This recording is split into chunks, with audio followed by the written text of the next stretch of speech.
Hello everyone, welcome back to video lecture series of integrated circuit. तो previous video में हमने integrated circuit के बहुत सारे टॉपिक्स को कवर कर लिया है। अगर आपने उस वीडियो को नहीं देखा है तो प्लेलिस्ट का लिंक नीचे डिस्क्रिप्शन में रहेगा, उसको जरूर देख लीजिएगा। तो इंटीग्रेटेड सर्किट में आज हम एक बहुत ही इंपॉर्टेंट टॉपिक को समझने वाले हैं, जिसका नाम है इंटीग्रेटर, जो हमारे एग्जाम में डायरेक्टली 4 मार्क्स में आता है। तो इंटीग्रेटर क्या होता है? इंटीग्रेटर, इसके नाम से ही पता चल रहा है कि ये इंटीग्रेट करेगा। इंटीग्रेटर एक ऐसा सर्किट होता है जो हमारे इनपुट सिग्नल को इंटीग्रेट करके उसका वैल्यू आउटपुट सिग्नल में देता है। तो इसका डिफिनेशन हम इस तरह से लिख सकते हैं कि integrator is the circuit that perform integration of input signal. ठीक है ना? इसको डिफिनेशन में हम इस तरह से लिख सकते हैं कि integrator is a circuit CKT for circuit. ठीक है, सर्किट दैट परफॉर्म इंटीग्रेशन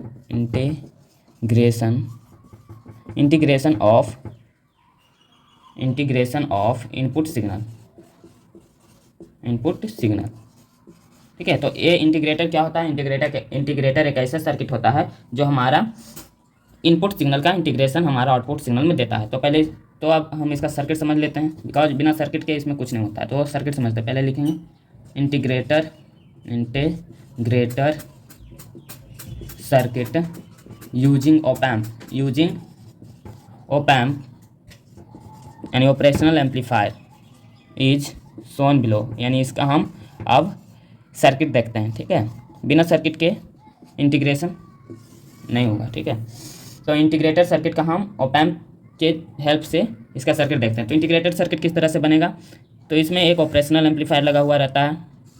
ठीक है, और यहाँ पर ऑपरेशनल एम्पलीफायर में नॉन इन्वर्टिंग एम्पलीफायर हमेशा इसमें ग्राउंड रहेगा। ठीक है, और यहाँ प्लस VCC पावर सप्लाई रहता है, यहाँ माइनस VEE पावर सप्लाई, और यहाँ इन्वर्टिंग टर्मिनल पर एक रेजिस्टेंस लगा हुआ रहता है। ठीक है, और हमारे इन्वर्टिंग टर्मिनल से आउटपुट में फीडबैक में एक कैपेसिटर लगा हुआ रहेगा। ठीक है, तो यहाँ से फीडबैक में हम एक कैपेसिटर लगा देते हैं। और यहाँ से आउटपुट वोल्टेज मिलता है, और यहाँ पर ही हम इनपुट वोल्टेज अप्लाई करते हैं, और यहाँ पर एक इनपुट रेजिस्टेंस Rin लगा होता है। तो ये हमारा एक बेसिक सर्किट है हमारा इंटीग्रेटर का। ठीक है, तो आपको सर्किट समझ में आ गया होगा कि एकदम सिंपल सर्किट है। सबसे पहले क्या करना है, एक इन्वर्टिंग एम्पलीफायर बनाना है जिस पे हमारा इन्वर्टिंग टर्मिनल पर इनपुट सिग्नल अप्लाई होगा, और फीडबैक में एक कैपेसिटर लगा देना, बस, और कुछ नहीं करना।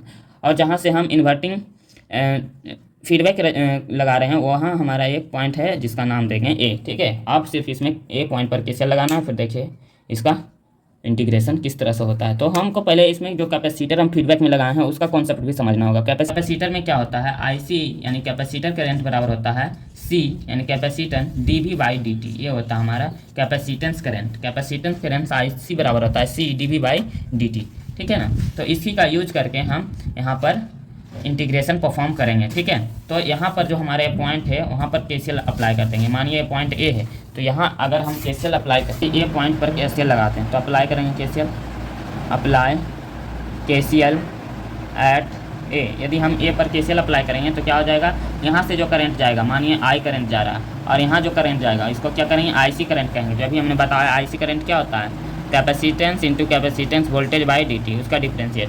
ठीक है ना? उसका डिफरेंशिएशन ये होता है हमारा कैपेसिटेंस करंट C dV/dt। तो इसी का यूज करके हम इसका इंटीग्रेशन निकालेंगे। तो देखिए किस तरह से होगा। अप्लाई करेंगे यदि KCL, तो यहाँ I जो करंट जा रहा है वो किसके बराबर हो जाएगा? IC के बराबर हो जाएगा। ठीक है ना? इनपुट है ना, incoming current is equal to outgoing current, I बराबर IC के बराबर हो जाएगा। तो I निकालेंगे तो क्या हो जाता है? I बराबर होता है क्या? V/R। तो V यानी वोल्टेज ड्रॉप क्या है इन दोनों के बीच? तो V in माइनस VA/Rin। ये हो गया हमारा I का वैल्यू, और IC का वैल्यू क्या होता है? C dV/dt। यहाँ पर कैपेसिटेंस C लगा हुआ है कैपेसिटर, तो C dV/dt। तो V क्या है? dV क्या होगा हमारा? कैपेसिटेंस वोल्टेज, इसमें वोल्टेज जा रहा है, तो पहले वोल्टेज का ड्रॉप यहाँ पर देखेंगे। ठीक है, तो पहले इसको सॉल्व करते हैं। तो यहाँ पर हमारा क्या हो जाएगा? VA जो है, ये VA वो वर्चुअल ग्राउंड का कारण 0 हो जाता है। हर वीडियो में हमने बताया है कि जब वर्चुअल ग्राउंड कॉन्सेप्ट लगता है तो यहाँ का जो नोड का जो वोल्टेज होता है वो 0 हो जाता है। ठीक है, तो यहाँ पर VA हमारा क्या हो गया? 0। देन हमारा ये क्या हो जाएगा? Vin/Rin बराबर C dV का वैल्यू अब कैलकुलेट करेंगे। तो dV यानी यहाँ का वोल्टेज ड्रॉप क्या है? VA minus V0। तो VA तो 0 है ना? यहाँ क्या हो जाएगा? VA माइनस V0 होगा voltage drop, VA minus V0 साफ से V A minus V naught हो जाएगा, ठीक है ना, बाई डी टी। ठीक है, तो वी ए तो यहाँ जीरो है तो ये जीरो हो जाएगा, तो जीरो माइनस वी नॉट यानी माइनस वी नॉट हो जाएगा। ठीक है, समझ गए होंगे आप। तो ये हो गया हमारा। अब हमको क्या निकालना, आउटपुट वोल्टेज वी नॉट निकालना। तो चलिए इसको अब करते हैं, डी वी नॉट हो जाएगा, डी तो रहेगा ना, डी वी नॉट। ठीक है, तो V in by R in is equal to क्या हो जाएगा हमारा, C minus D V not by D T. ठीक है, ये हो जाएगा। अब इसको हमको डी वी नॉट निकालना है, यानी आउटपुट वोल्टेज निकालना। तो क्या करेंगे हम, इधर ले जाएँ तो ये क्या हो जाएगा, ये हो जाएगा। यदि हम इसको आउटपुट वोल्टेज को कैलकुलेट करें तो minus D V not by D T यदि कहते हैं तो क्या हो जाएगा, वी इन बाई सी, यहाँ पर जो मल्टीप्लिकेशन में इधर डिवीजन में सी आर इन हो जाएगा। ठीक है, समझ रहे हैं कैसे हुआ ये, d V minus D V not by D T, minus D V not by D T is equal to V in by R in. तो ये सी को हमने हटाया तो क्या हो जाएगा, मल्टीप्लिकेशन तो इधर डिवीजन में आ गया। ओके, समझ गए। अब क्या करना है, अब इसको सॉल्व करना है। तो क्या हो जाएगा, अब हमको क्या निकालना, output voltage D V not is equal to क्या हो जाएगा, है ना, D V not by D T यदि हम करें, D V not by D T, minus को हटाएं तो क्या हो जाएगा, minus 1 by C R in. Minus 1 कहाँ से लाइए, समझिए, माइनस इधर आ गया तो माइनस में कुछ नहीं, यहाँ ऐसे लिख सकते हैं, पहले समझिए, minus V in by C R in लिख सकते हैं, ये समझ गए। या इधर माइनस को हम इधर ले आएँ, ठीक है, क्योंकि हमको आउटपुट पॉजिटिव में चाहिए। ठीक है, तो D V not by D T is equal to क्या लिख सकते हैं हम, minus 1 by C R in into V in लिख सकते हैं कि नहीं, लिख सकते हैं, है ना। इसको अकेला कर देंगे, वी इन को अकेला कर दें, इसको इधर ले आए। ठीक है, वही चीज़ हुआ, सिर्फ हम इस तरह से इसको लिख दिए। ओके,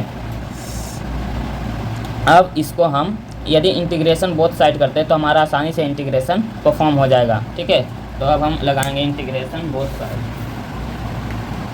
तो हम इसका करेंगे इंटीग्रेशन बोथ साइड, इधर कर लेते हैं। तो इंटीग्रेशन बोथ साइड, दोनों साइड यदि इंटीग्रेशन करेंगे तो हमारा इंटीग्रेशन में क्या था, D V not by D T is equal to integration of minus 1 by क्या था, सी आर इन। ठीक है ना, minus 1 by C R in into V in, यही था। तो यदि हम इसका इंटीग्रेशन परफॉर्म करेंगे तो ये तो इंटीग्रेशन है D V not by D T का, बता ही रहा है ना, इज इक्वल टू, है ना, इसका क्या हो जाएगा, ये कांस्टेंट टर्म को बाहर निकालूँ, माइनस 1 बटा सी आर इन बाहर आ जाएगा, है ना, integration of minus C by R in बाहर आ जाएगा, और इसका इंटीग्रेशन अलग से कर देंगे वी इन का। ठीक है, ये बाहर आ जाएगा वी इन डी टी। ठीक है,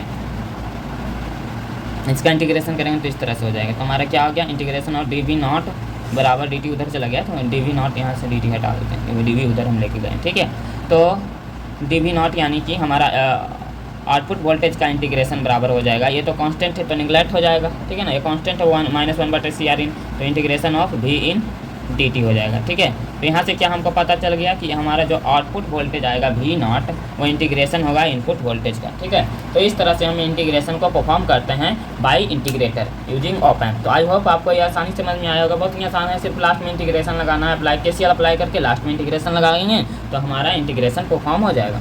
तो आई होप आपको समझ में आएगा। तो मिलते हैं नेक्स्ट वीडियो में, तब तक के लिए।